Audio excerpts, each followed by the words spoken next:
1 Minute Trading Mastery. Part 7 of the 600 Candle Types. Compare candles.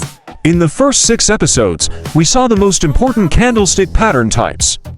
But which one is stronger than the others, and how should we rank these candlesticks?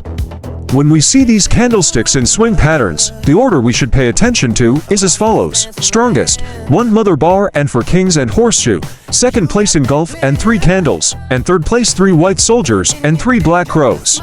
When comparing to swing areas, you need to follow this order to make a decision. Let's look at an example.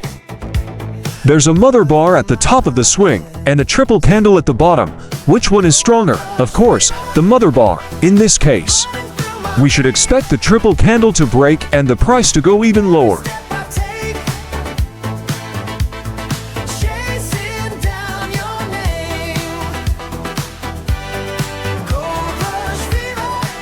Good luck, guys!